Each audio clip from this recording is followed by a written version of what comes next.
We'll see, y'all. As you can see, I'm out here at this pilot, Flying J. I hop up here in my truck, get rolling.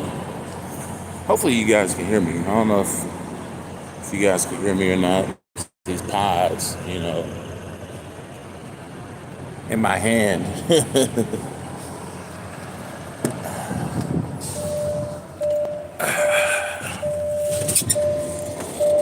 Let me sit this down over here. Put these pods in real quick. These pods in the case.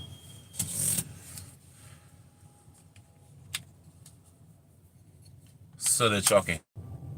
Ooh, I think when I put my pods in the case, it killed the connection for a second. But anyways, just got done fueling up here at Flying J. I'm sorry, I'm a pilot Flying J guy. I am not a shit. I can't fucking see.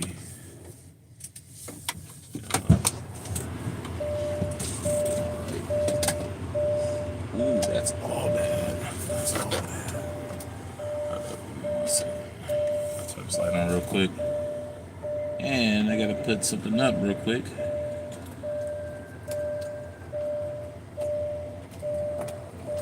Damn, it's always so hard to get through. That's the banana boy. The banana boy. Anyways. Let's go over here. That's crazy work. Crazy work. Anyways, y'all, I am back. We about to get rolling. Yesterday I had a terrible situation with my window. My window would not go up because, mind you, my nobody out here trying to get ran over by my truck. Cause you be having people out here who just don't give a damn about their lives. At least they don't seem like they do. Because they will literally be out here in flip flops with their crusty ass toes hanging out, toenails, ready to stab someone, and they up here running on ice or wet water. Well, of course water is wet, but running over wet pavement in front of people's trucks. And it's just like, dog, what is y'all out here doing? Like, what are y'all doing, man?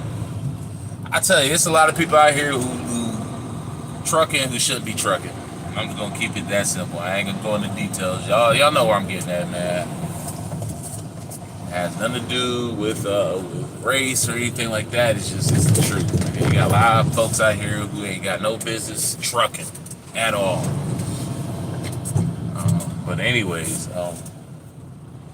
my window, I had a situation with my window. Damn, I think come up here. He's about to turn to where the cars are supposed to turn into the four-wheelers.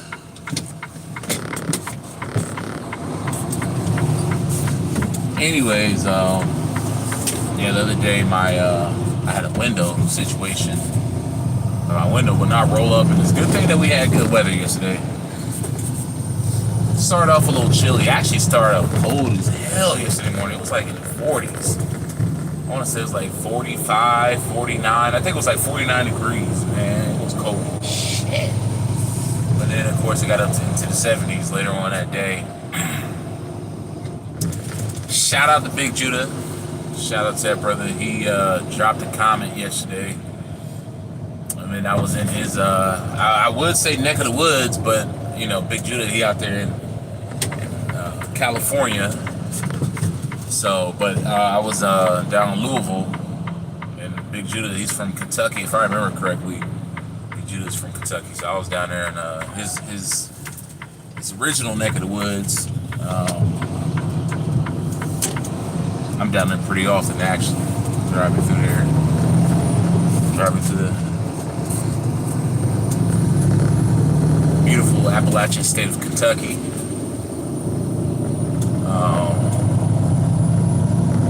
anyways, what was I gonna say?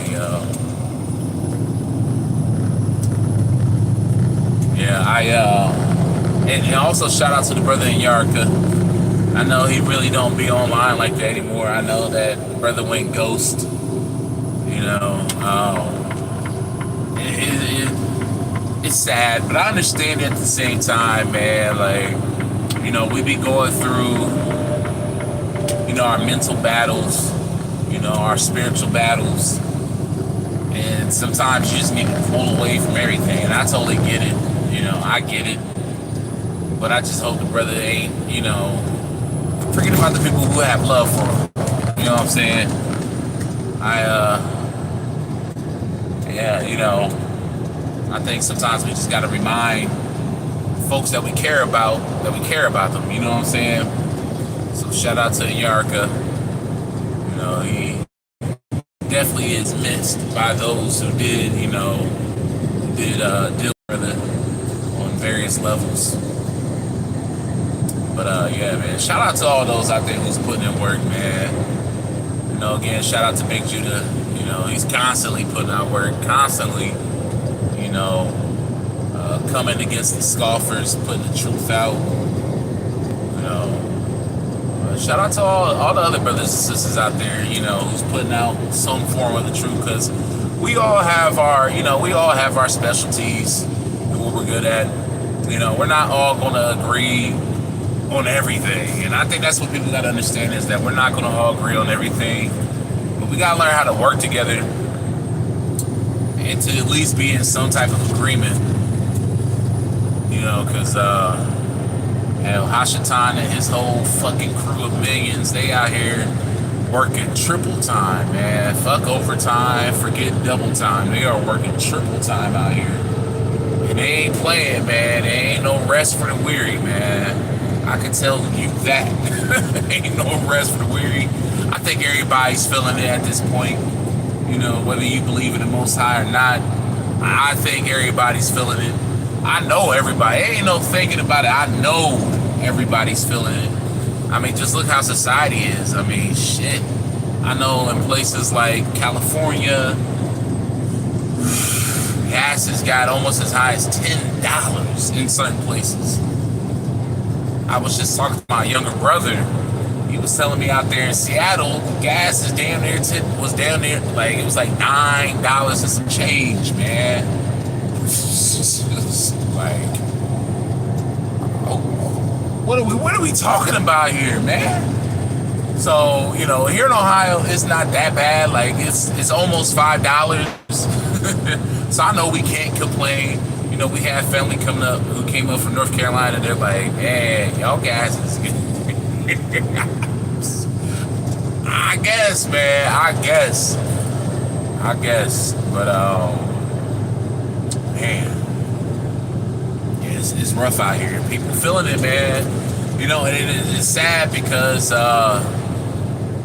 people ain't prepared, man. People are not prepared. And, you know, if y'all watch my videos, even though I don't upload as much as I used to, y'all know me. I am a prepper through and through. I'm not one of these damn doomsday preppers who's like scared of their own damn shadow. And I'm just gonna keep it a buck. You know, it's funny because you know, talking about being scared, and it's just a little sidebar, because you know how I do. I be going on little tangents. But I went to my coach, my football coach. He had a surprise retirement party the day before yesterday that I went to. Me and a buddy of mine went to his retirement party, and all my old coaches were there from high school. Even my coach who left and went to another high school, both of them, they dominated, man. Like, anybody who know about Columbus football know that Walnut Ridge and Marion Franklin been dominant for like the past, I want to say, like almost 10 years, man. And my coach, shout out to Coach Maddox and Coach Heffley, they were essentially like rivals, man. Heffley was my coach before Maddox was my coach. Heffley went on to Marion Franklin to coach there. Had a very great stint. I think he's talking about retiring, which is sad because he's a great coach. And Maddox, he's retired. He's a great coach, man. But anyways, my other coach, he was a quarterback coach. Mind you, I'm not a quarterback at all. I was D-line, right? But he was telling me, because he been in the police force for like 20 years, right? And he was telling me, man, like, look, we need more brothers in the force because these white boys, they scared. They are scared. I'm like, I know. I'm like, I know. He's like, look, I'm not saying that they're not white supremacists on the police force because there is. But he said that they're scared. They are fucking petrified of us. And, you know, even the ones who are not white supremacists, they're shooting our people because they are fucking scared, man. Like, they are afraid of us. And he's like, he's like, I don't get it. Like, we're humans. But yet they are scared of us. And he has to do like sensitivity training and stuff like that to, I guess, to get these people to recognize that we're humans. But see, this is the thing, though. I told him, I was like, you know what? They sense something about us that we don't recognize about ourselves. They don't recognize that we are more than just human. We're beyond that. And I think that just in the times that we're in right now, they sense that. And they are fucking petrified. They are scared to death. So that's why these white boys are out here shooting us. You know, they jump in the gun and they shooting us over shit that ain't even worth being shot over, right? Like a brother may take off running. And they gunning us down because of that, right? Even on their dash cam and their own badge cam, they commit these crimes right in front of these cameras because they're so damn scared, man. Now, granted, I do believe that I know that there's a lot of white supremacists out here on these police forces. Like, I totally get that.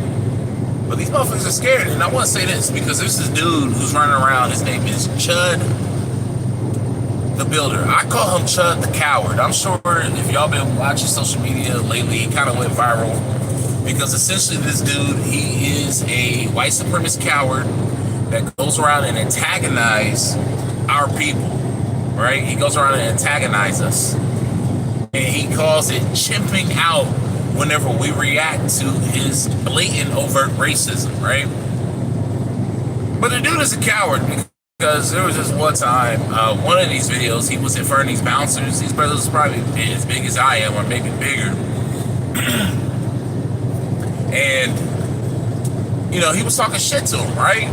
And as he's walking away from him, this white supremacist probably about like, I'm gonna say probably about like 9 feet away from him, where he called them the N-word. And mind you, they're doing their job. They're bouncing. You know, they're acting as security, which is their job. So, you know, they're not gonna leave their post unless they have to. And of course, he knows that. So he called them the N-word while being 9 feet away, right? So there's this white girl who heard it. She worked there too. She's like, oh, okay. I'll walk you back over there and you say that to their face. He's like, I'm good. Of course, because you're a fucking coward, man. You're a damn coward. And, you know, he was like, well, I already said it to their face. No, you didn't. You had your back to them, and you was probably there was about 9 feet of air in between you and them. What you talking about, you? You said it to their face, damn coward. And see, people like him, you gotta watch out for people like him, because people like him, they're dangerous. They are dangerous because they are looking for smoke, meaning that they're already prepared. They already know, they already ran these scenarios through their head many a times. I mean, I'm sure this guy's a complete fucking idiot, but they've also run these scenarios through their head many a times, meaning that if they're provoking you, they're more than likely provoking you to set you up to shoot your ass, right? Because he's even threatened, you know, several times online that he was going to use his firearm. And honestly, people like him, I prepare myself for people like him. I do. And I know, for the most part, how to stay within my rights. So when I come across people like him, because him threatening, he don't even have to brandish a firearm. Him threatening to shoot you, that's enough in a lot of states, especially here in Ohio, to gun his ass down where he stands. Right? So I would highly advise y'all to know y'all rights, you know, and know y'all gun laws. To know your rights and know your gun laws, and even get one of these subscriptions out here to where you have an attorney, right? So if you ever get caught up in one of these situations, you can have an attorney right on call, on standby, to help you out on legal issues. And I highly advise that if y'all ever get into any type of legal issues, make sure that y'all keep y'all mouth shut. Keep your mouth shut until y'all get y'all attorney, right? Don't be out here these cops out here trying to make it seem like they're your friends and shit. Like, they ain't your damn friends. They're trying to get any type of information out of you to incriminate you so that they can get some type of promotion within the police force. They wear that shit as a badge of honor. When they do these drug busts and all this shit, whenever they get people to speak and, you know, to incriminate themselves, man, they wear that shit as a badge of honor, even if they're not getting some type of promotion or anything like that. You know, so be careful, man. But yeah, you gotta watch out for people like Chud the damn coward, man. Watch out for people like him if you ain't ready to put his lights out. You know what I'm saying? The dude's a whole damn coward. But going back to these white supremacists, people like Chud the coward, these people are afraid of us. They are afraid of us. Not only that, they are insecure and they are jealous. They are jealous, man. And they can sense the power within us. Especially since everything is being turned on its head right now. They are petrified because everything that they have known to love is falling apart right in front of their faces. Some of them are smart. Some of them are getting down with the program. And then some of them are sticking to their guns, right? And they're prepping. And me, I'm not one of those preppers. I'm not one of those preppers who's afraid of the damn shadow. Like a lot of these, I'm gonna keep it a buck.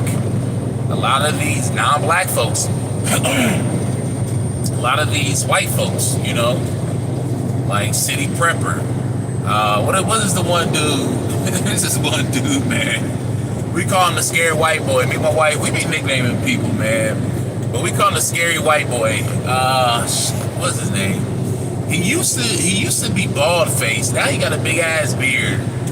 He used to be bald faced, bald hair, like a damn bird, man. But now he has a big ass beard. Dude used to crack me up, man. Because he used to film from the back of his van. And he would be back there with his little mic, all scared and looking out his windows and shit. Like, mind you, I'm sure he's in a truck that's very low key. I'm sure his van is like very low key, like, you know, one of those stealth vans and shit. He's in the back filming with his little mic, always looking around. I'm just like, dog, ain't nobody trying to get you, man. Like, he act like he's on the Fed's most wanted list or some shit, man. But that guy, Full Spectrum Survival, that's his name, right? And then you have Canadian Prepper too. I think Canadian Prepper, he may be a brother. He may be like biracial or something like that. I'm not sure. But them dudes, they are so damn afraid, man. Me, I prep just to get ready, you know what I'm saying? So that I can have shit I need, so that I can be in solitude. So me and my family, we can get to where we need to get to and be in solitude and just focus purely on the Most High, right? While these motherfuckers, they are prepping because they want to salvage, you know, America and try to rebuild white supremacist America, right? That's what they want to do. That's not me. That's not me at all, right? So, you know, I'm always gonna, you know, preach, you know, prep. And you ain't gotta be out here building out some damn bunker and all of that, but just get some little materials, man. Just, you know, every now and then, you know, buy some stuff. You know, because I know the Most High will provide, but He also preps His people. He's always prepped His people. You know, so I'm always gonna preach prepping. That's just what I'm gonna do. But it's just crazy because look at all these people, and and prepping isn't just only for, like, say, doomsday scenario. It's for whenever the rug has been pulled from beneath your feet. That's what prepping is for. You know, because look at these people right now who are dealing with the loss of their jobs, man. Like, I feel bad for these people. You know, because what was it the other day? It was like 17,000 folks who lost their jobs through Spirit, man. Salty, man. I'm salty for them because, and I feel for them. You know, I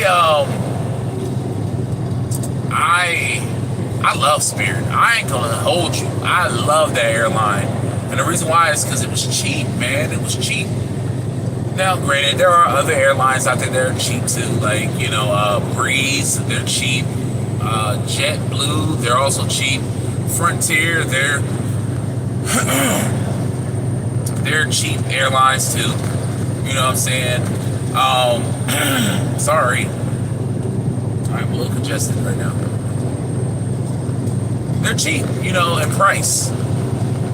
But I really like Spirit, man. And I had some friends from high school who worked on Spirit as flight attendants. You know, they're... You know, my wife, she was a flight attendant for like over 16 years. So, man, we still have friends in the you know, the flight industry. So, it's just sad to see it happen, to know that 17,000 people lost their jobs, you know what I'm saying? And a lot of our people worked for Spirit and worked in the industry, you know what I'm saying?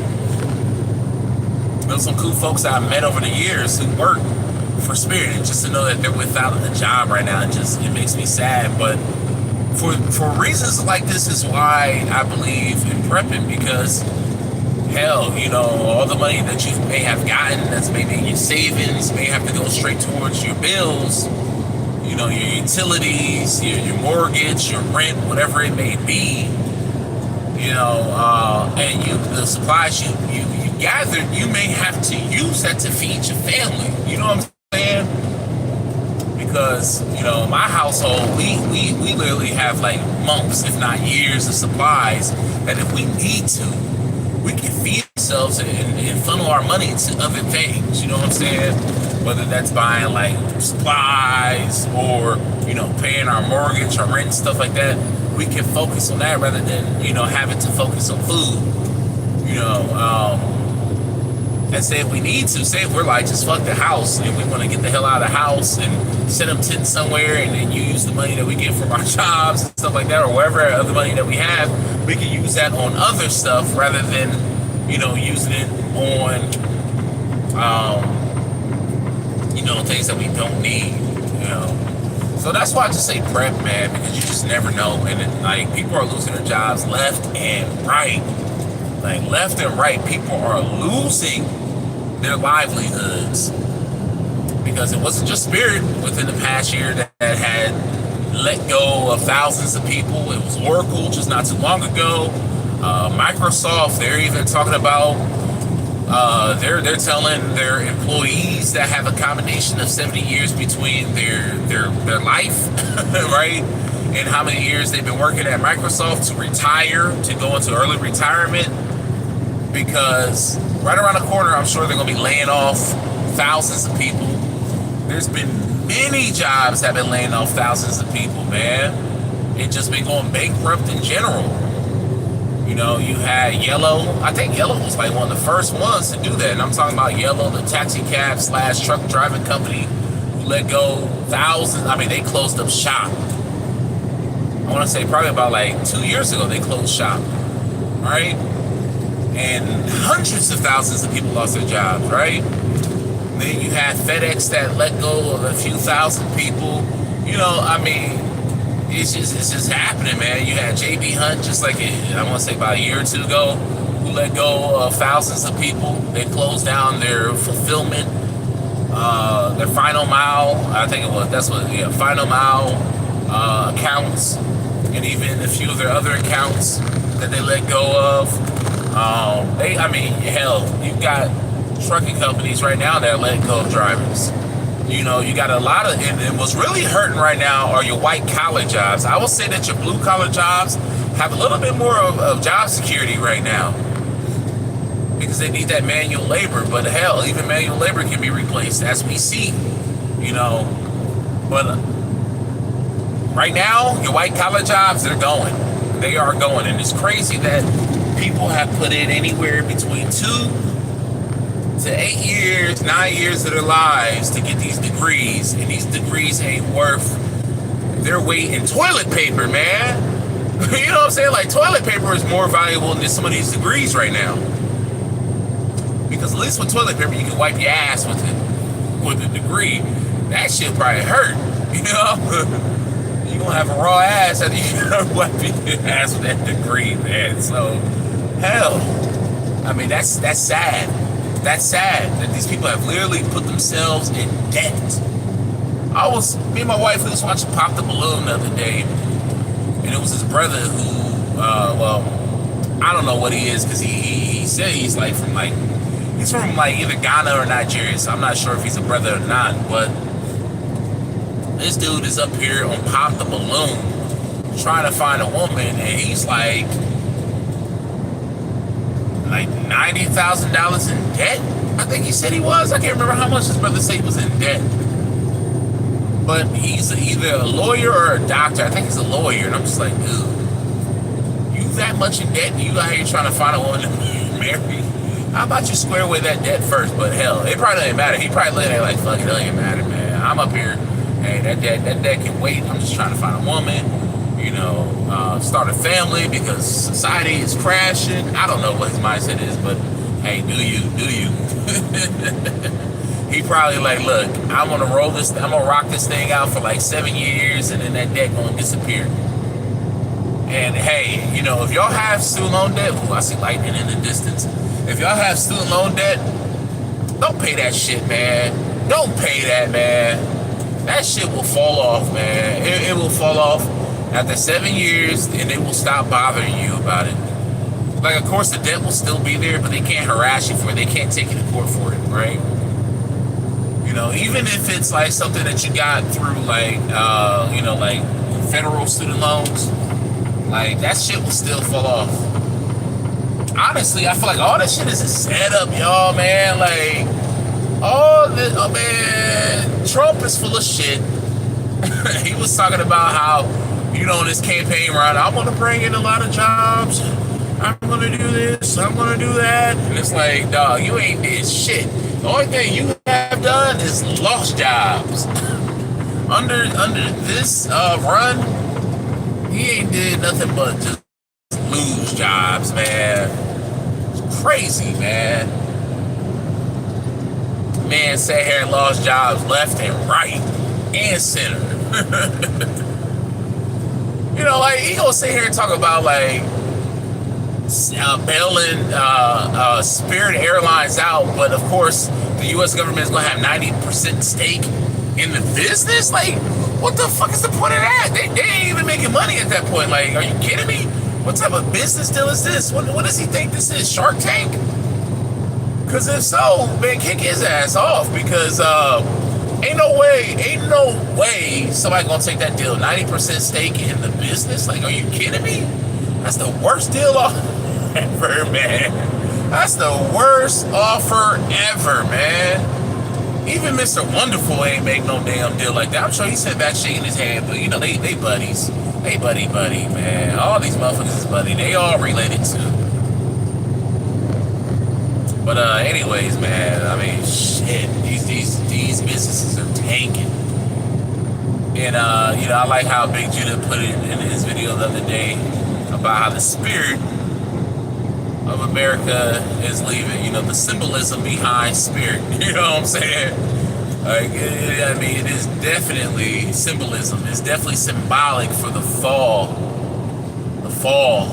that is continuously happening. And it's not just America, it's the West, man. They are falling hard, man. Because if you're paying attention to international news, it's not just happening here in the United States; it's happening worldwide. This fall, the struggle that everybody's going through. Yeah, man. I mean, sorry, man. My eye bothering me, man. My eye's so dry right now. It's not funny.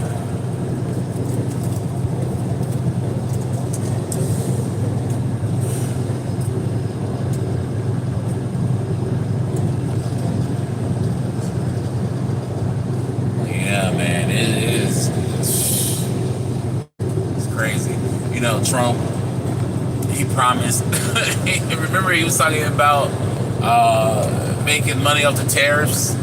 Man, where that money at, Trump? My wife and I, when we heard about that, we was like, yeah, it ain't happening. We know he capping. We know he capping. He ain't about to give out squat, man. He ain't about to give out diddly squat.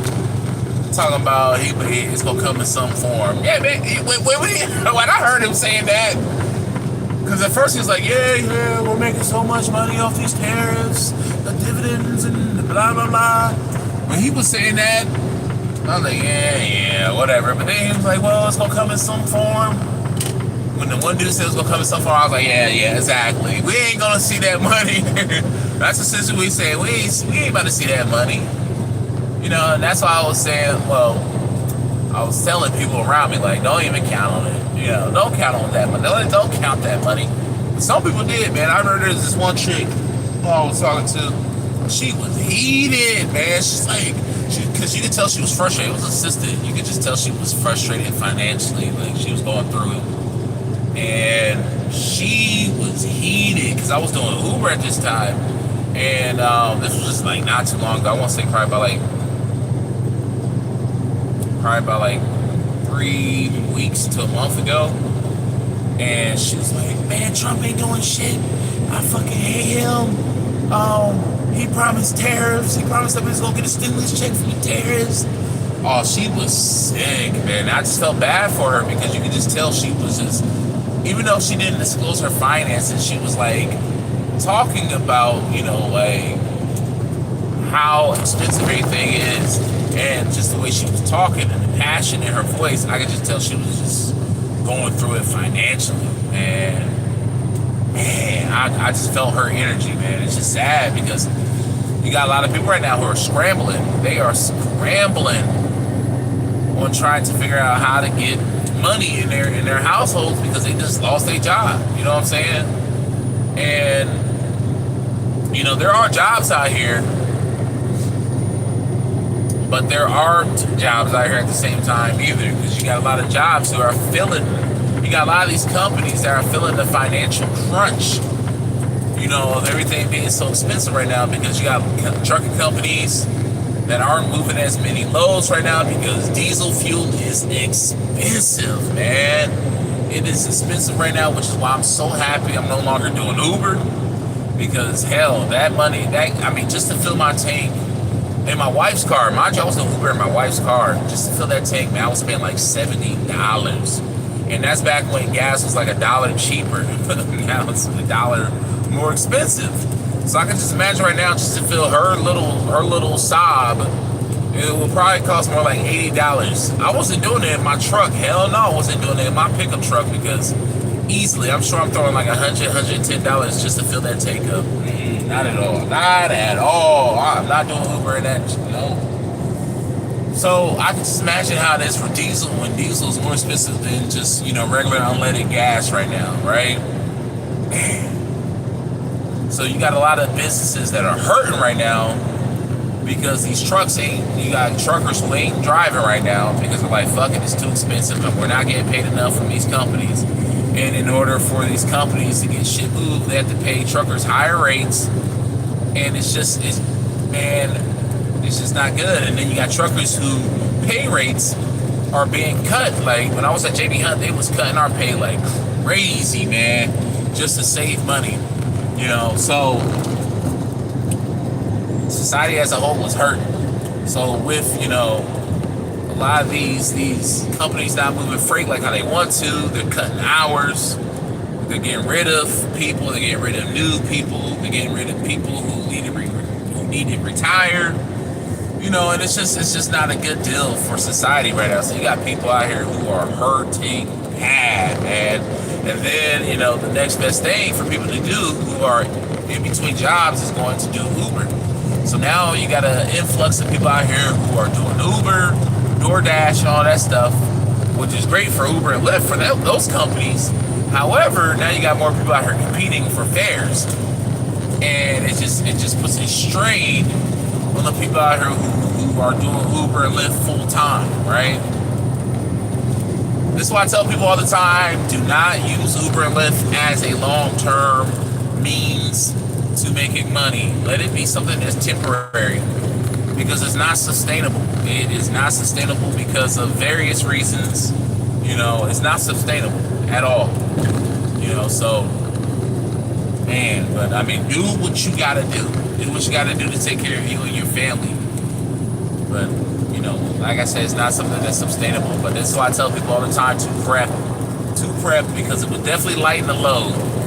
It will definitely lighten the load. Because I'm telling you, the worst thing you will ever witness is your baby's not eating. Your baby's starving. That's something that you don't ever want to see. I've never seen that myself as a parent, but I've been there before as a child, and I see it in my mom's eyes, of us struggling and not having food to eat, right? It's not a good feeling, and I would hope that last time when these food stamps went out for, what was it, like about a month or so, where these people was like struggling to feed their kids, I hope they learn from that, man. I see that for the Most High as a sign. I saw that as a sign, and I really hope other people see that as a sign too. Like, hey, prepare yourselves, because this is just the beginning, man. Y'all think that was like, a one and done, a one-off situation? Y'all gravely mistaken.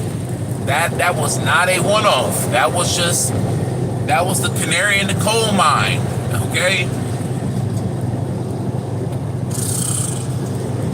I really hope if y'all getting any type of government assistance, y'all need to be setting that some of that food aside. Like, buy canned goods, man. Because I'm telling you, when you're starving, all food is good food, man. Like, I'm telling y'all, when you're starving, you ain't gonna mind eating some sardines. Hey, your boy right here, ask my wife, I love some sardines. It goes back to my grandma, man. My grandma, she loved her some sardines and saltines, baby.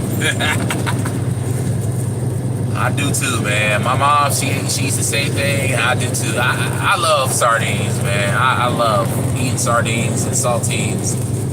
Or even with the Toll House, those Toll House, what is it, Toll House? The little Keebler Toll House, yeah.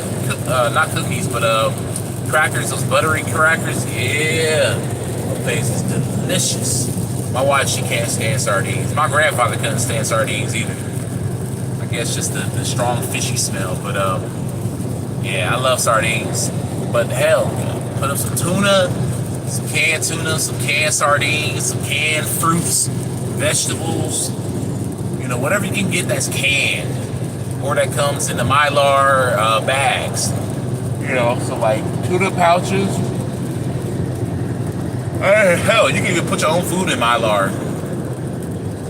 You can put cereal, you can put rice, any type of grains, wheat, pasta, beans, any type of those, legumes, lentils, just anything. I mean, not really anything, but you can put a lot of stuff in there, man. You can store, syrup, you can store honey. And this stuff will last for years, man. Just buy these things, prepare, because I'm telling you, when you're starving, anything is better than no thing, right?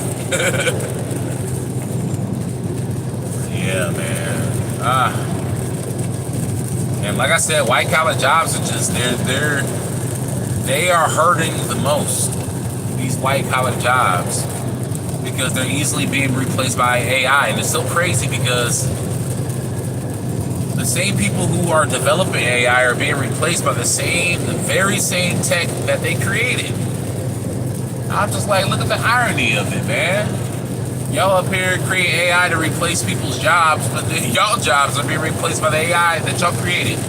And it's so funny because one of the companies right now, I can't remember what company it is, but they're actually regretting firing some of their employees. Like they said that they released their employees too early. And let me say this: if y'all get a big head call from one of these companies, do not take them back, because all they're going to do is just bring you back to perfect the AI to then fire your ass again. Don't do it. Come on, man. Have some dignity, man. Have something about you. You know, don't be sitting here with your balls snipped, you know, with your tail tucked between your legs, and walking, you know, back to these companies, moonwalking back to these damn companies, and allow them to take you back just to turn you out like a $2 hoe and kick you back out on these streets so they don't need you no more, man. Nah, forget that. Forget that.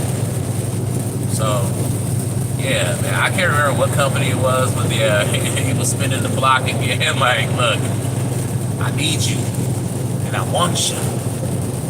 Nah, don't do that. Don't do that at all. Fuck those companies. But yeah, anyways,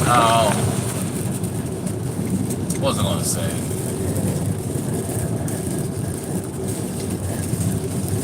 Yeah, but it's crazy because, I mean, even though there's more security in these blue-collar jobs, I mean, they're still coming for those jobs. They're still coming for our jobs. Like, even in trucking, like, they're coming for my job. I think it was just, like, late last week out in California, they had just made a breakthrough, essentially accomplishment. This AI company, I think they just got an AI truck to drive over 260 something. I think it was like 267 miles, which was the longest any autonomous truck has ever driven. And they're looking at this like a big stepping stone. But honestly, I feel like with trucking, they're probably at the very least 10 years away from getting something that's road legal. Because allegedly, I want to say the state of California approved of that. And I guess they're looking to get more self-driving trucks out there on the road in California. But to me, that shit is dangerous as hell.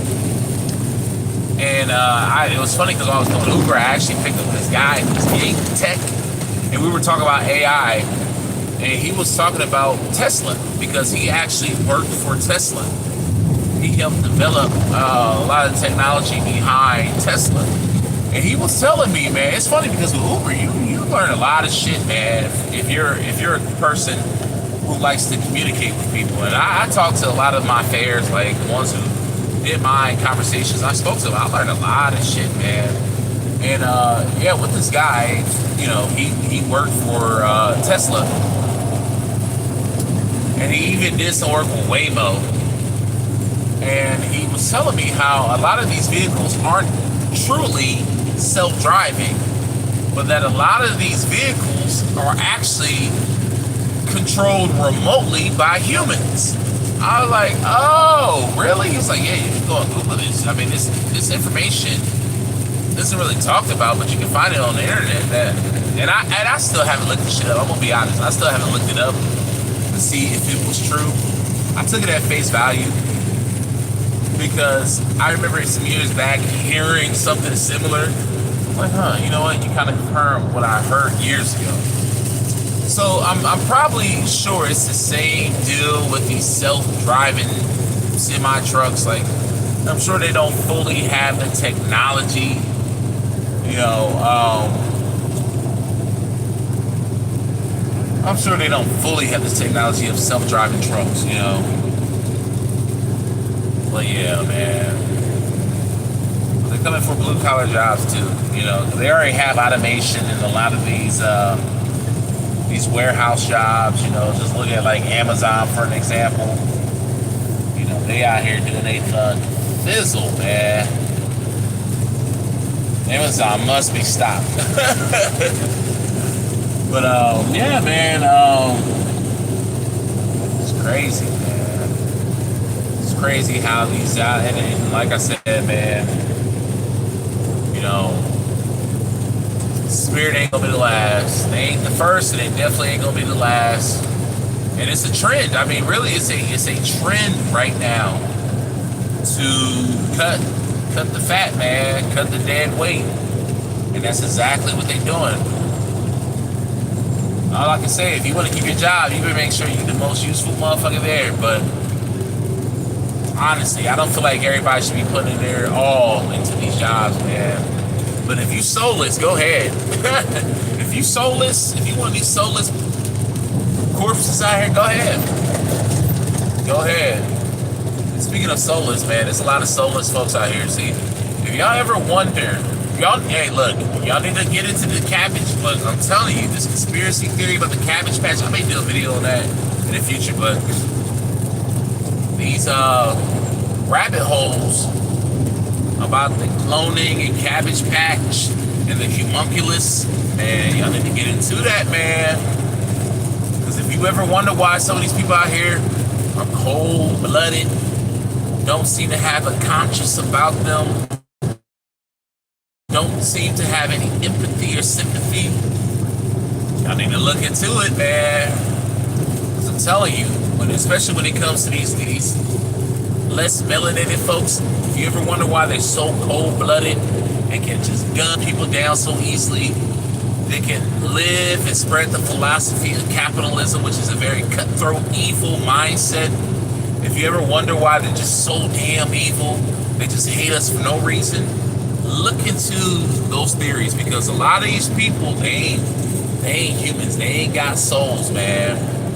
You know, we say it like, man, you a soulless motherfucker, man. You a cold-blooded, soulless, evil, damn devil.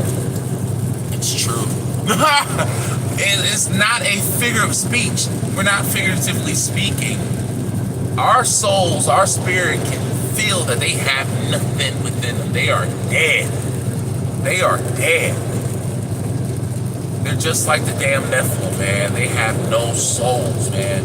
I'm not saying that there are white folks out here that have no souls, because there are white folks out here that have been whited out. They're actually us, but they've been whited out because their ancestors, you know, bred through vanity. Because I'm gonna tell you this, and I'm probably gonna share this later on in videos, other videos, so I can get a little bit more in depth. But like I shared in the latest video that I uploaded when I was at home for my man cave, right, is that white folks did not always exist. And I should have in that video showed you the clip. I was actually running low on time and I had to get up to my family, but I should have showed you the quote from Benjamin Franklin where he was mentioning how there was very little purely white folks here in our plane of existence, right, in our realm. And the reason why I brought that up was because to show you, share with you guys that melanated folks were everywhere. I'm not saying that all melanated folks are the same people. I'm not saying that at all.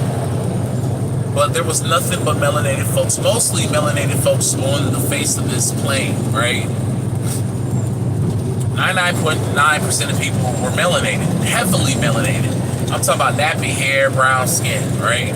Full lips, full nose. These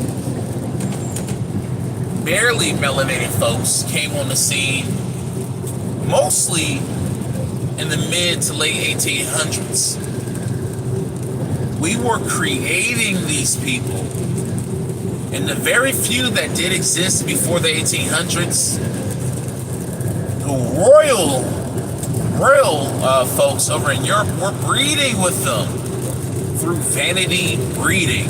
They found these people attractive, for whatever reason, Maybe because they were their experiments, or they recognized them as having Nephilim genetics in them. So maybe they wanted to breed with them to put the Nephilim genetics in their stock.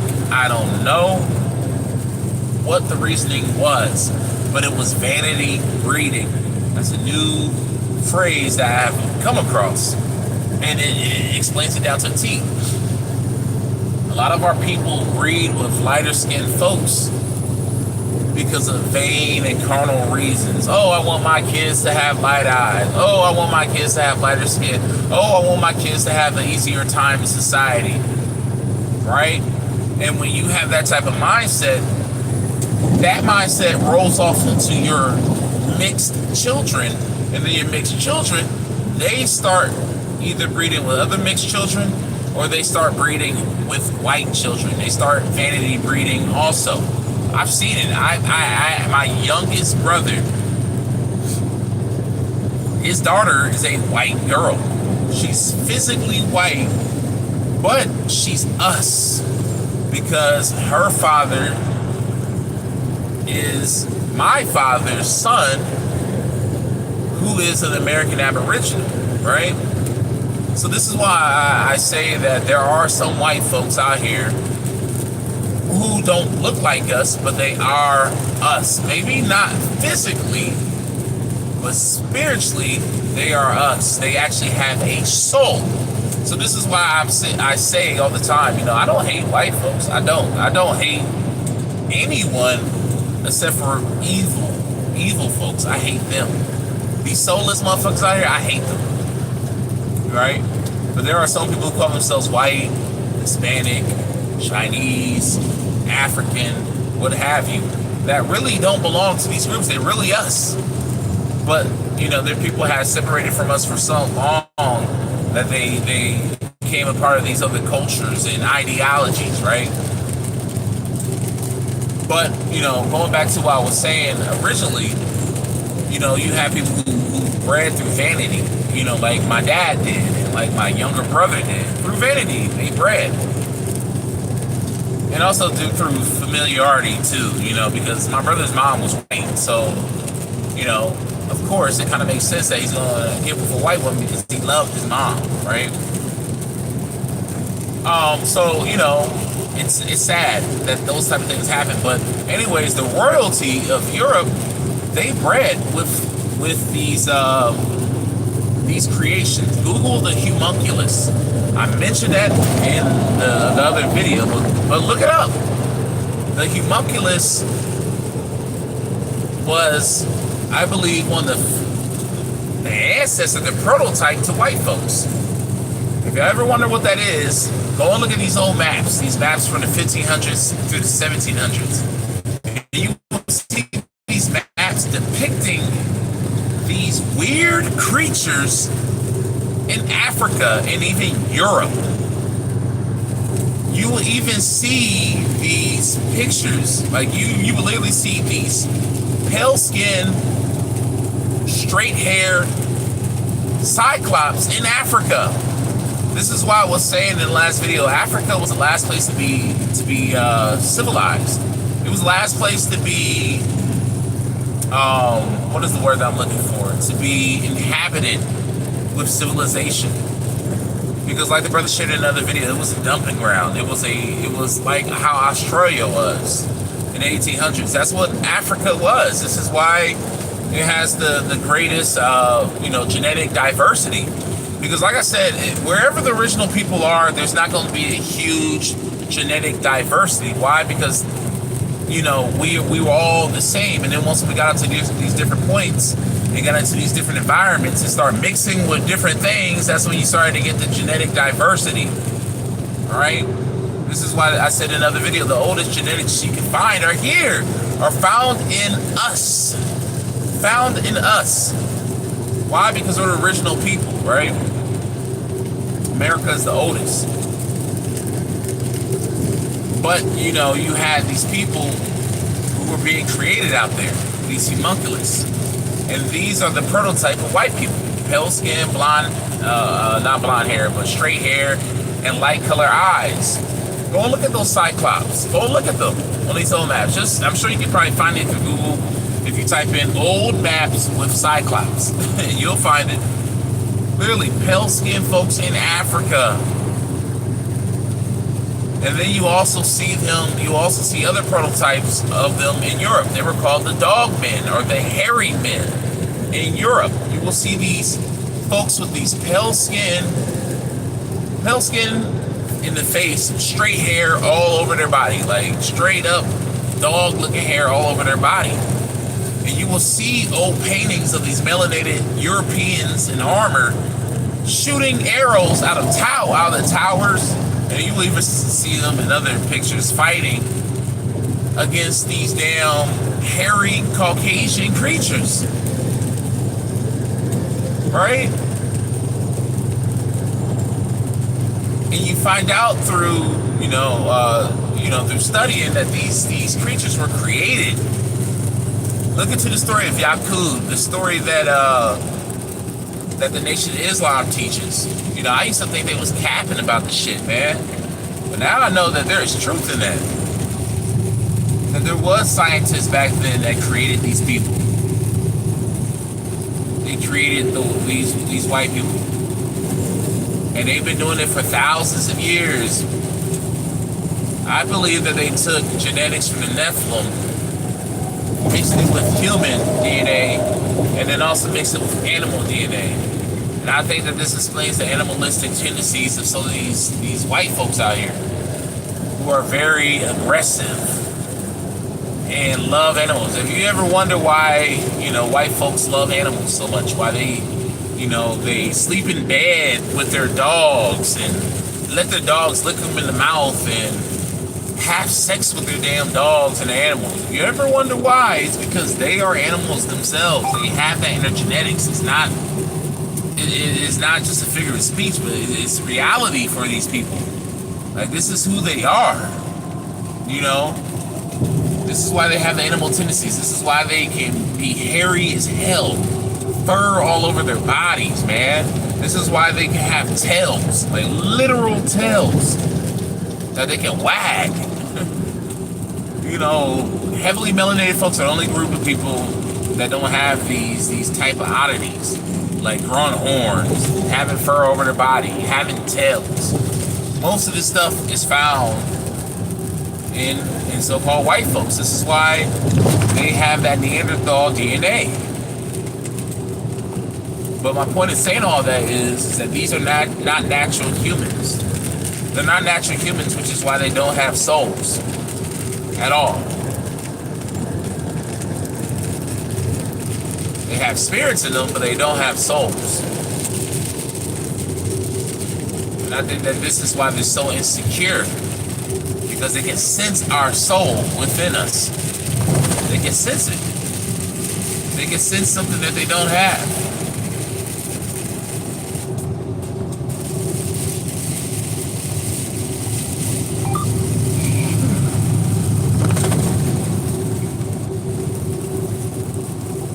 Just like their ancestors, just like the Nephilim. The Nephilim didn't have souls. They had evil spirits in them.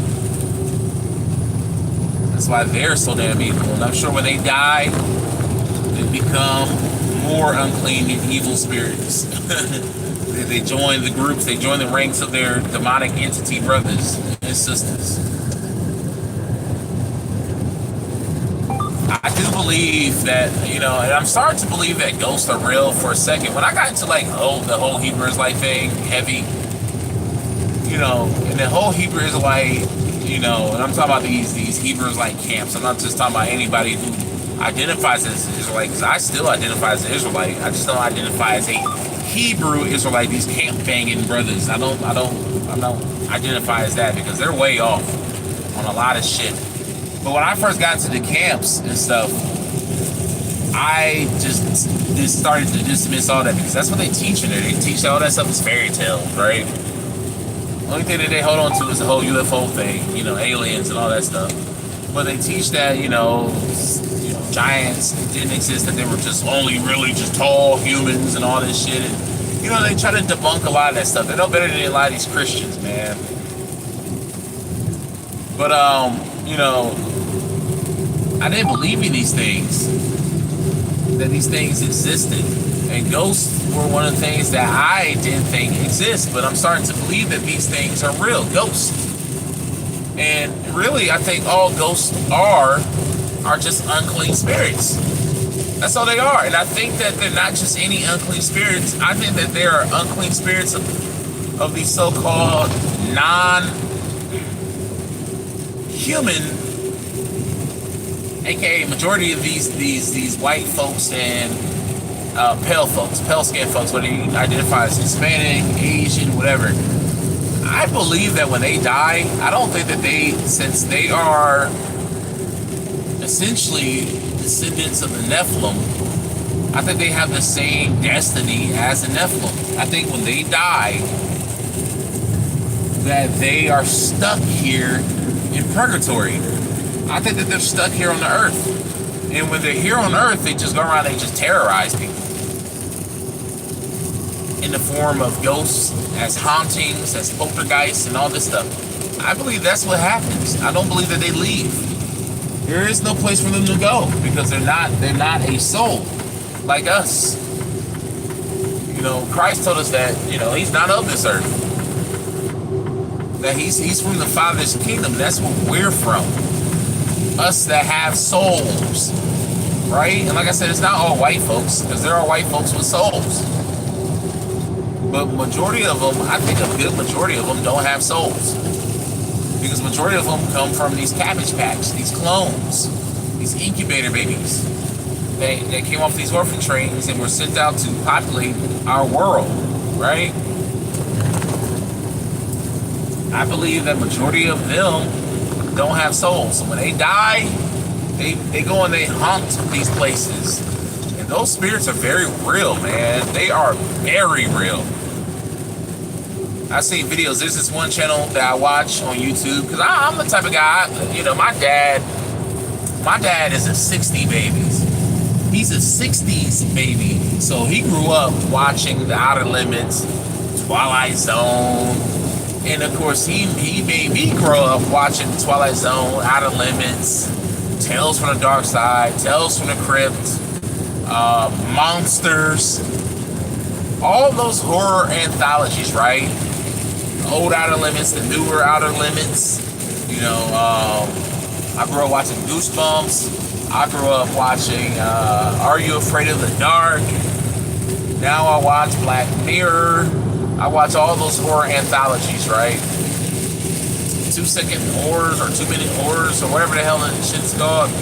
I love stuff like that, right? But I don't like watching horror movies. So you know, like movies like what is the one? Annabelle.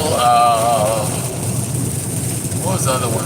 Exorcist. All that stuff. I don't like watching them because a lot of that shit is just too much. Like in the sense of like it's just not my type. It's not scary to me. A lot of that stuff ain't scary. Like, but I like scaring myself. And when I don't like scaring myself, like giving myself like a little on edgeness, it's watching stuff like this YouTube channel called Bizarre Bub. So the word bizarre and then bub. You know, like white boys say, hey, bub. Yeah, Bizarre Bub. Check out that channel. Essentially, it's a channel where they make a video probably like once a month. I probably missed an episode or two. But they make a video once a month sharing creepy clips from that are like on the internet, you know, TikTok, Instagram, YouTube. And he put in a compilation. And a lot of it deals with the paranormal. Right? So like hauntings, poltergeists, and stuff like that. And it's very interesting. There's this one video. The first video was actually good. It brought me, it reeled me into the channel. And in the video, there was this brother who was working at this school as a janitor, right? And he was doing night shift. And anybody knows who's into janitorial work, whenever you first start doing janitorial work, they're going to put you on the night shift because no one likes the night shift. Now, I was never a janitor. But I come from a family of janitors, right? My grandfather was a janitor. My dad even did some janitorial work. But my uncle, he was also a janitor. My oldest uncle, he was a janitor for many years, and he may still do janitorial work. And my uncle, he would tell me, like, hey, some of these schools out here are haunted. And my uncle, he would tell us these stories, right? So when I watched this video, it reminded me of my uncle's stories. And essentially in this video, like, this is an actual video footage. This brother, he was new at janitorial work, and also my cousin, he was a janitor too, my younger cousin. And when he started, they put him on, as a night custodian, because that's what they do to news folks. They put you on the night shift because, first of all, no one likes staying up overnight, and then secondly, you experience a lot of weird shit because a lot of these schools are old. Some of these schools are actually old world structures, so there's a lot of spirits and a lot of energy that are stuck in these buildings, right? You experience a lot of weird and odd things in these buildings. So, anyways, get back to this video. His brother, he had only been working at this school for like a week. And what he found very odd about the school was that the school was built on top of a cemetery. How many times have we heard this shit, man? So this particular school was built on top of a cemetery. And what's so weird is that they actually had pictures of gravestones throughout the hallways. Weird as fuck. So, anyways, the brother was like, yeah, while I'm at this school, I've been experiencing stuff, just like weird little things. I haven't seen anything, but I've just been experiencing just weird things happening, like sounds and things moving, right? So, in the video, he turns on the camera and he's like, look, I'm in this classroom, and this balloon, it just keeps following me. Like the class I was in here earlier today, they were having a party, and they left some of the stuff behind, and I'm cleaning it up. And I'm down here in the tunnel in Cincinnati. Anybody who ever been down to Cincinnati, I'm on the 71, 75 southbound tunnel. I'm right through the heart of Cincinnati. But yeah, I'm heading back down to Louisville too. So shout out to the brother Big Judah once again. Much love, much love. Yeah, so he's just cleaning up, and he's mentioning how this balloon, this particular balloon, this red balloon, just keeps following him. So he's like, I'm gonna film it to show you guys that I'm not crazy, right? So as he's moving, as he's talking, the balloon is just sitting there, just hovering, right? Like a balloon normally would. And he starts walking backwards, and the balloon starts moving. And, initially upon watching the video, you're just like, okay, that happens. You may have drafts and stuff like that, right? You may have drafts in the building that's going to make, the balloon move. Okay, not such a big deal. And then you're moving too, so that's going to cause, the wind, the air from around the balloon to move too. That's just what you're thinking, right? But as he's backpedaling and filming, he goes out the door, which is around the corner. So he goes out the door, and then next thing you know, you see the balloon come to the door and stop. I'm like, okay, this brother may actually have something going on here. So it stops, and then it starts moving again out the door.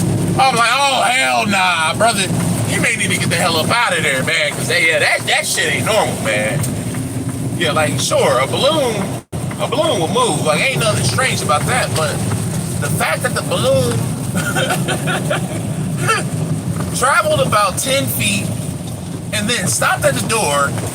And mind you, the brother didn't move at this point when he was filming outside the door. And then the balloon came out the door into the hallway. Nigga, go! Why ain't you out the window already? I would have been throwing my ass out the window. Whatever window. I'm flying through that bitch, man. But anyways, oh yeah, you stay in your lane, man. You try to come in my lane. But yeah, I'm like, brother, find the nearest window and throw your ass out there. I don't give a damn if it's 2 stories. Fly out that window. Like how the old Jason and Friday the 13th movies, they would jump through the windows and stuff. Yeah, or he would throw their ass in the window. That's what you need to do. So anyways, as he's sitting out in the hallway, creeped out by the balloon, he hears a noise in the distance, and it's coming from the auditorium. And he's looking at the auditorium because he hears a noise. And mind you, in the auditorium, the doors is wide open, and you know, you can see the auditorium because it's lit in there. Because you know how the auditorium will have the stage lights that hit the bottom of the stage, and it kind of hits the curtains. And off in the distance, you see a fucking silhouette of a human, a shadow human, bolt across the hallway. And I mean, like, that thing bolts like boom. And I mean, creepy as hell. He gets scared, he gets spooked, and he runs. Because you hear a boom, you hear a sound, he looks over, and then he sees the shadow just right across the hallway. I'm like, oh yeah, brother, you should have been gotten about that bitch. He takes off running, and that's the end of that clip. And then he does a follow-up a little bit later, I guess like a day or two later, saying like how he wanted to switch locations, and he came back to the school, he let them know and stuff like that, like what was going on. And of course they confirmed with him that others have had the same experience at that school, right? So yeah, I mean, I truly believe that places are haunted, and I don't believe in ghosts in the sense that everybody dies and becomes ghosts. I only believe that these soulless motherfuckers who are walking around that are really descendants of Nephilims, I believe that they themselves become these unclean spirits, these spirits that are mentioned in the book of Enoch. They become these ghosts, and you can tell who they are by their fruits. You know, you can tell, you know, their spirit by their fruits. These people who just gun down our people, you know, just without any care in the world, who just unalive our people. Those are the soulless ones. Those are the ones that will die and become these unclean spirits. And another story from that channel, another video that I saw from the channel, it may have been like, because I remember seeing this video like shortly after, and I was like, oh my god, that is something else, right? So there was this one channel where, I mean, it was the same channel, but it was a different compilation, right? And mind you, these compilations are real. I want to, you know, put emphasis on that these are real. This is actual footage. This ain't no recreations. These ain't like story time stories of like Mr. Ballin telling stories. No, this actual footage that people catch on their phones, right? So there was a group of guys. They looked like they were probably like, I want to say construction workers, and they were working on this bar, right? At night, they were working on this bar, and this bar was rumored to be haunted, right? So they were inside of this bar working, and they were experiencing paranormal shit. So they started to go a little bit farther in the bar. They went behind the bar. It wasn't out in the area where, you know, people are in the public at, but they were like in the back rooms and stuff, right? And there's like a hallway and several rooms in the back. And as they were in there, they were experiencing like poltergeist activity, like stuff moving and things like that, right? And at the end of the hallway, they see a shadow bolt across. And see, that's when you know you're actually dealing with a real spirit, when you see those things. Because you'll see videos online where you will see like spirits bolting back and forth, back and forth, back and forth, like shadows going back and forth, back and forth, back and forth. And then there's just the ones that just may move across one time. Yeah, those are some unclean spirits, and I think that they're actually like trying to slip through dimensions, right? Because the spiritual world is a different dimension. Even though they can see everything we see, they're in a different dimension, right? And I think that they're trying to pierce the veil. But in this video, as they're experiencing this paranormal shit, they're getting creeped out and they're like backing out into the hallway. They're going back to the front of the bar, and for some reason, the dude with the camera, he just gets a feeling to look over into this other room, right? And this other room kind of like has like a half wall, like it's not a full wall. So he goes over into this room. He goes to the door because he kind of like senses something. He goes into there, and right over into the, I shit you guys not. Right as he goes into this other room and he flashes his light over there, you see a shadow crouched. And I mean like crouched like a fucking human. Crouched. Like crouched down like this. And as he puts his light up on it and gets spooked, like, oh my God, the damn thing stands up and runs towards him. A fucking shadow. So you know how people talk about shadow people? I believe that those shadow people are nothing more than unclean spirits. They're nothing more than demons. They're nothing more than these hybrid humans that have passed on and are still stuck down here. And, you know, I don't know how long they stay here, you know, because it's just a theory of mine. But they probably can stay here for a while. I'm talking about, like, to where they can actually interact with, you know, pierce the veil and interact with things in our realm, our dimension, right?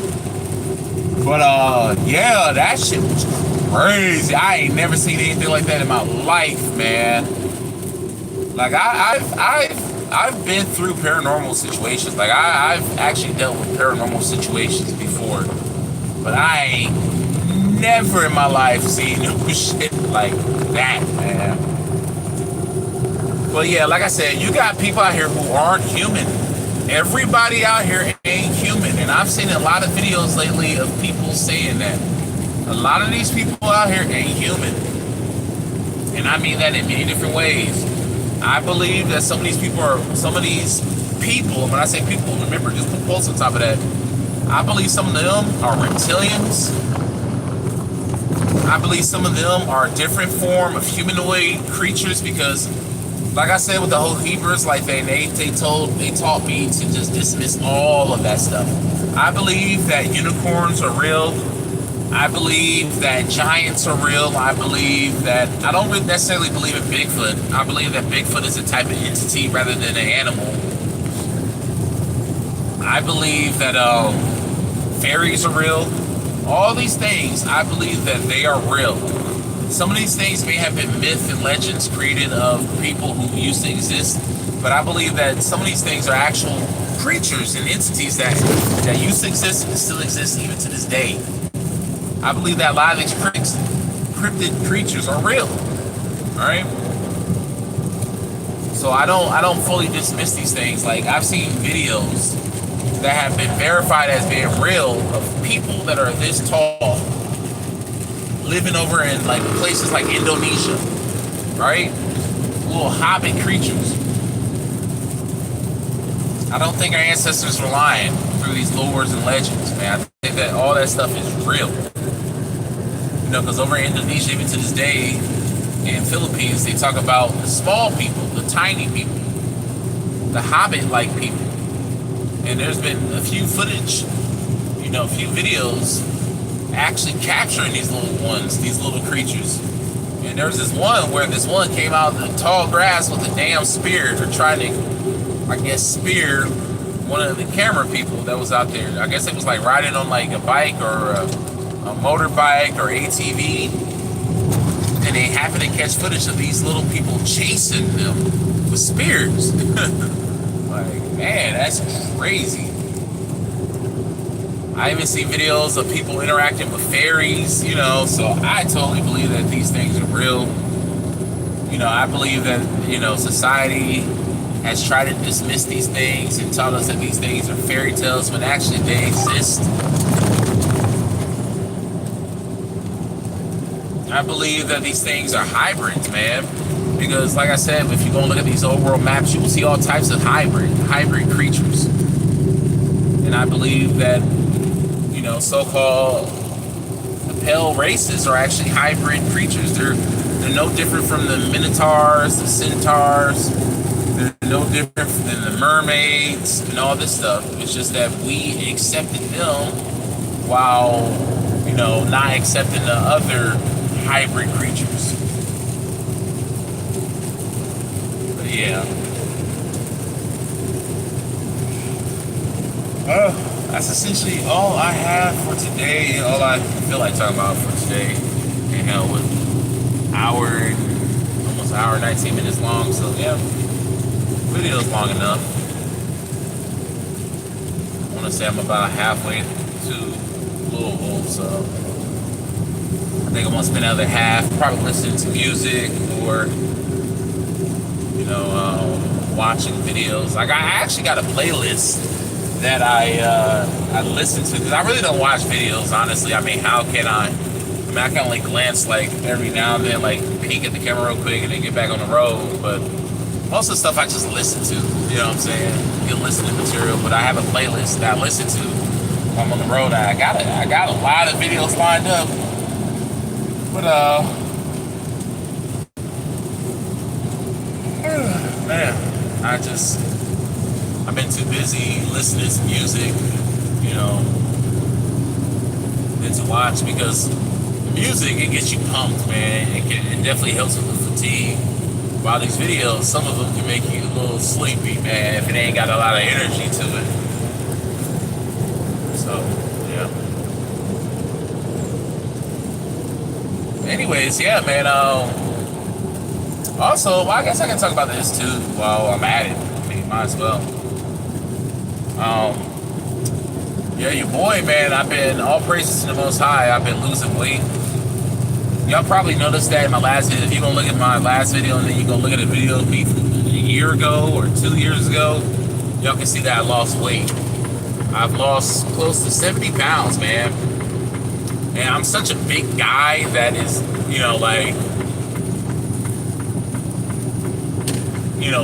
70 pounds may not seem like a whole lot because I still have a lot to lose. I still have probably about like 110, 120 pounds to lose. But it's crazy because just 7 months ago, I was like, man, I got 200 pounds to lose. And, I was just thinking about like, damn, I got 200 pounds to lose. But now I got a little bit over 100 pounds to lose. And now I'm at my weight class, where I want to be. Because right now I'm at 170 something. I'm like in my I said 170. 370, right? My 370s. And before I was at 430, right? 430. And then before that, I was like, man, at my heaviest, I was at 470, 480 at my heaviest. So the Most High has definitely blessed me to take my health more serious and, get myself in shape. So, yeah, man, I've been working out. My muscle definition is starting to come back, I can definitely see it, especially in my arms, my shoulders, my chest. But I still got 100 pounds to lose until I get to where I want to be. So I want to get down to anywhere between 240 to 240, and I want to be so I want to be anywhere between 240 to 260. I don't want to go any higher than 260. So I got about 120 pounds to lose, but honestly, they ain't nothing, man. If I stay consistent, within the next year,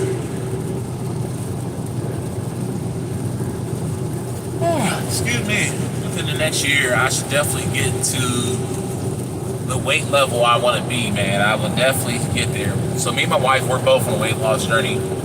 We both been losing some weight, and people have been noticing too, and that's just great motivation, especially when you hear from other people, like, damn, you lost weight, everybody been telling me that, man, you lost some weight.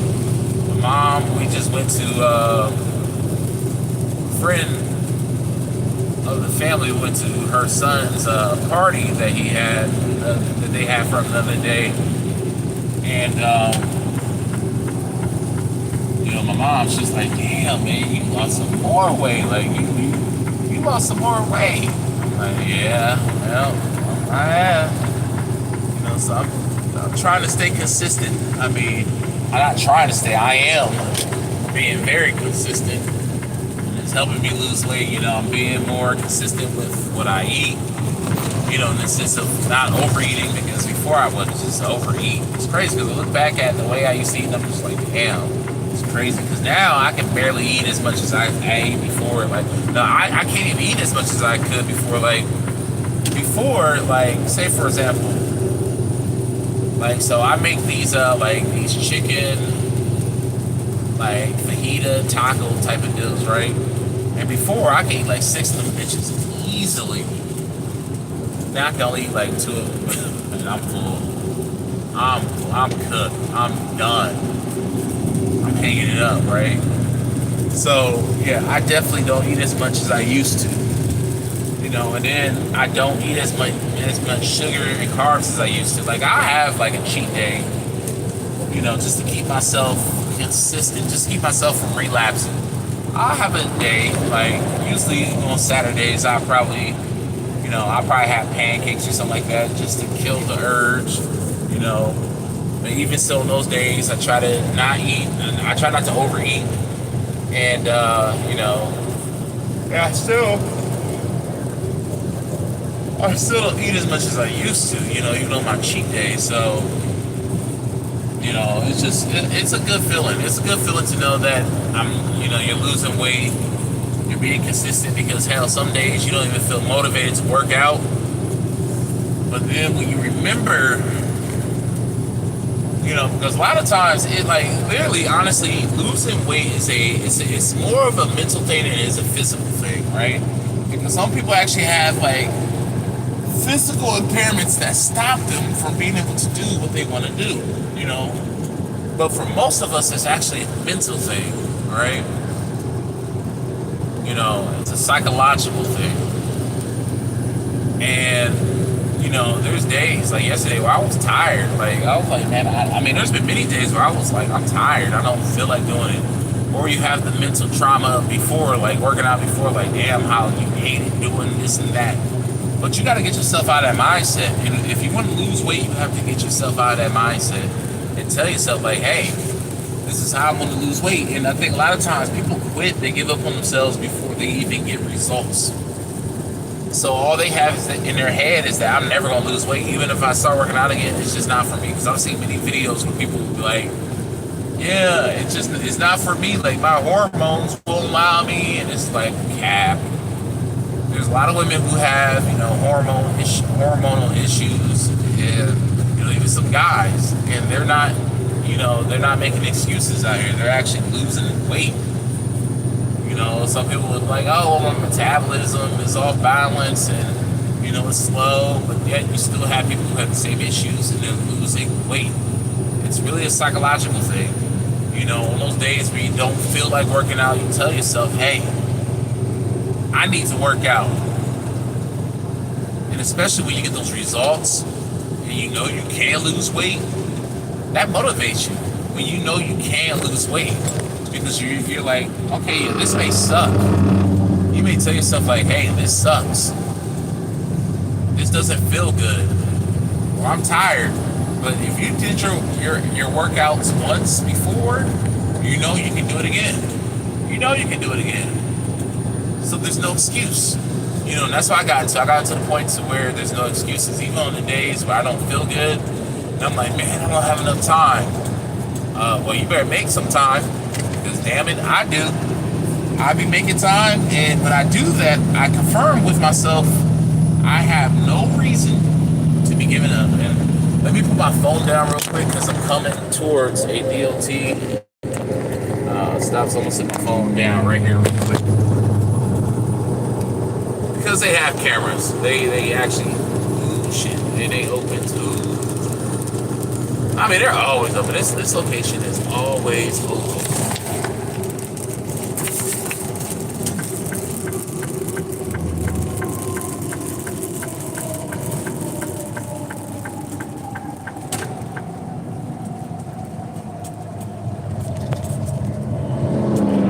Ooh, that was bright. Flash me in my face.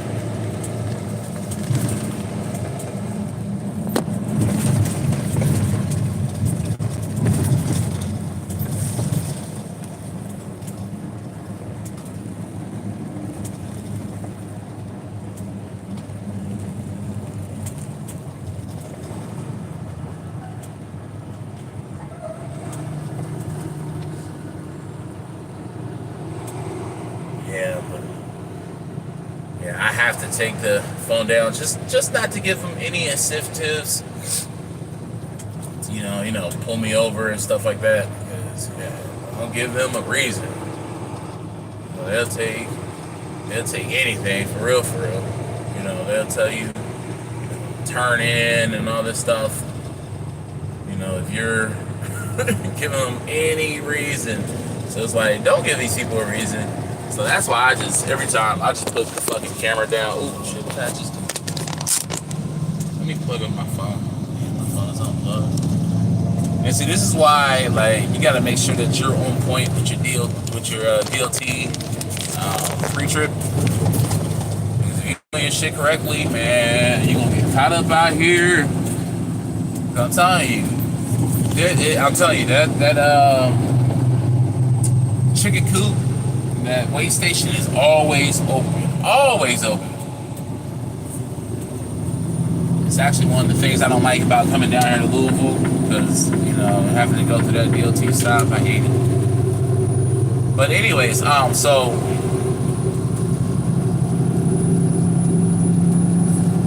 yeah, no one likes, I mean, yeah, sure, you got people who love working out, like, they just love it. They get a rush off of it. But, even those people, they have those days where, you're just tired and you don't want to work out. You're not motivated, right?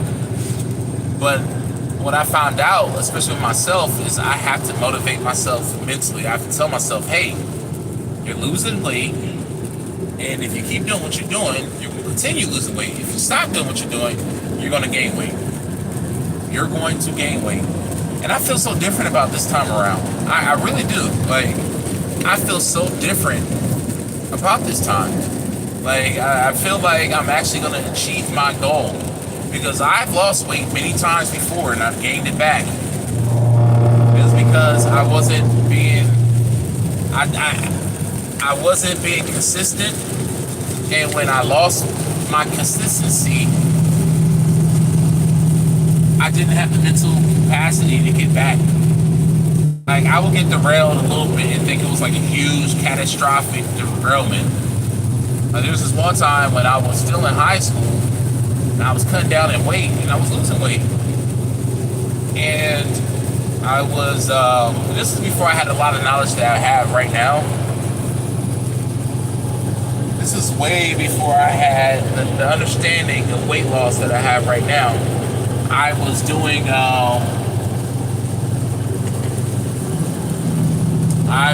the Atkins diet, right? Because right now I essentially count my calories, right? I watch my calories, while before I didn't do that. I was just eating, and just eating a bunch of meat, whenever the hell I felt like it. It wasn't watching my calories.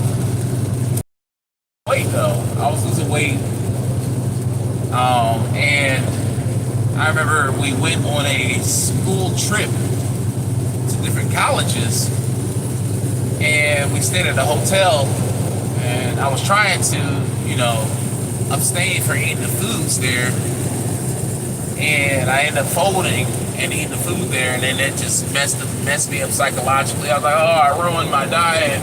Now I'm not gonna lose weight, not realizing that that's cap, that was bullshit, and that all I had to do was just restart the Atkins diet, right?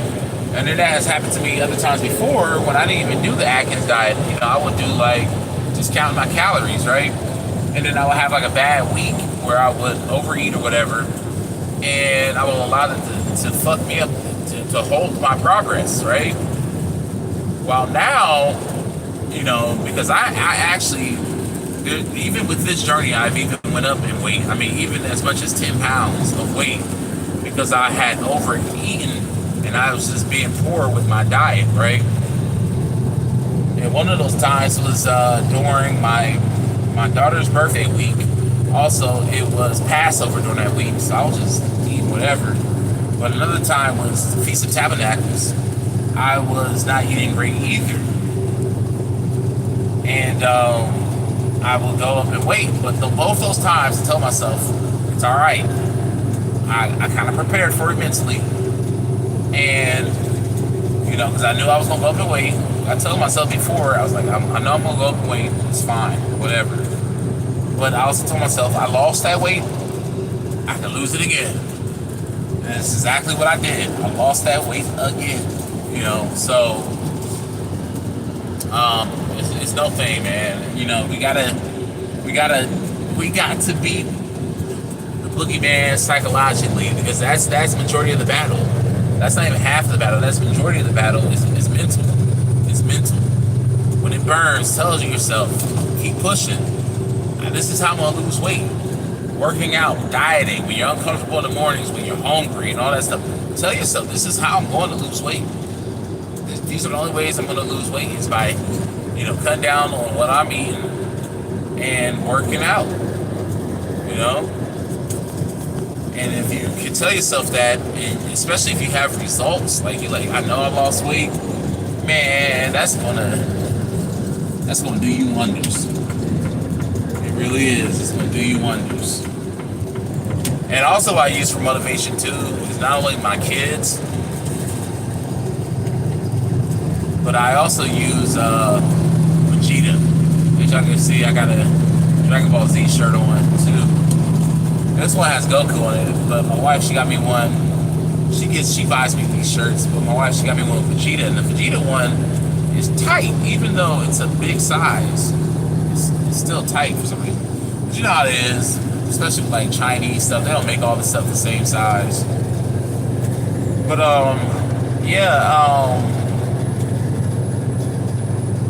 you know, I think of the Vegeta mindset of, how would Vegeta handle this? How would he do? How would a Vegeta workout go? When I'm like, I feel like I can't do the last few reps, I think about Vegeta. I'm like, man, Vegeta won't quit. Vegeta will still do it. He will get these last 3 reps in instead of just quitting early, right? So that's what I think about. That shit really pushes me through, man. It really does. I call it get my Vegeta workouts in. Yeah. Anyways. Alright, I'll talk to y'all later. Peace out, shalom. May the Most High bless all y'all, all of those who do His will. Peace, shalom.